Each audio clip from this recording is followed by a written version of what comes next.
everyone, it's Neffy Anderson backstage at 106 in Park with the one and only Killer Cam. How are you? I'm good. Thanks for having me. How you doing? I'm great. Good. So you recently released your mixtape, Ghetto Heaven, and we're loving it. Can you just tell us about the inspiration behind the title of the mixtape as well as some of the songs? Basically, the inspiration behind the title is it's a song actually that I have on the tape that's not on the tape that I was going to put on the tape. It's a song called Ghetto Heaven that I loved. I always loved that song. I thought it was a great tape, great name for the tape because it was like basically the music would sound like heaven, and I'm from the ghetto, so I put it both together. And as far as the music, I got a studio in my house, so music isn't really hard to do. It's about just picking and choosing the right music, but that's how I put it together. The title, the song, Ghetto Heaven, I like that, and I just picked out the songs from out my studio to put it on. Wonderful. So I know that it's volume 1. How many other volumes are there going to be after this one? What's crazy is that I was going to put out some more music, probably part 2 this year, but people are loving this so much. What I'm going to do is shoot some videos and let it rock out the rest of the year. So maybe at the top of the year, I'll put some more out, maybe part 2 of them out, maybe February or so. Okay. I think that sounds like a good trade-off. We love the music and we definitely love your video, so I think we're okay with that. Thank you, I appreciate it.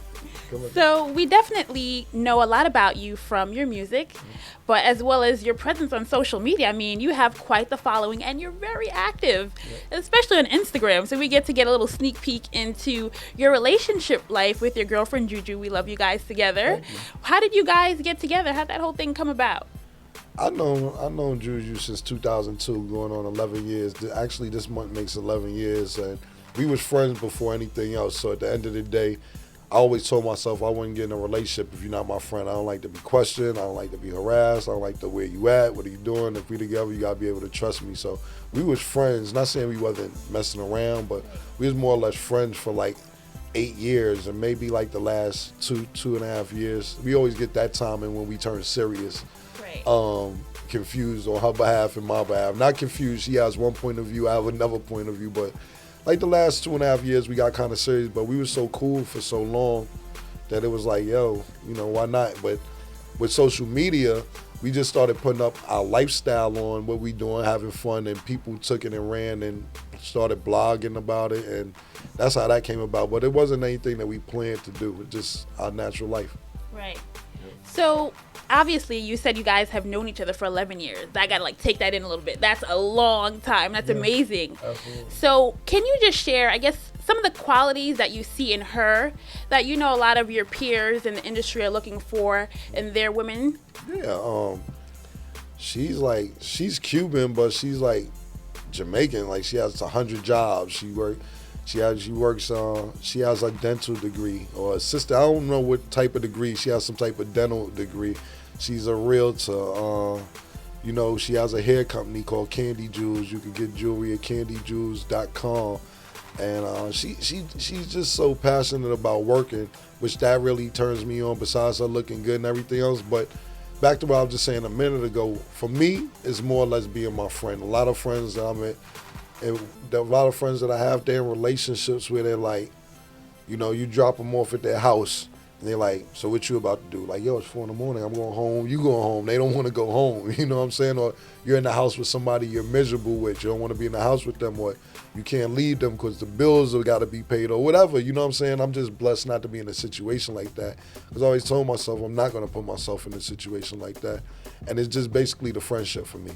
I gotcha. So the friendship and the fact that she has her own. She's her own woman. Absolutely. She brings, something to the table. Absolutely, 100%. That's awesome. So now I want to get into the rumor mill a little bit. Absolutely. So, everyone is talking about Jay-Z's verse on Drake's song, Pound Cake.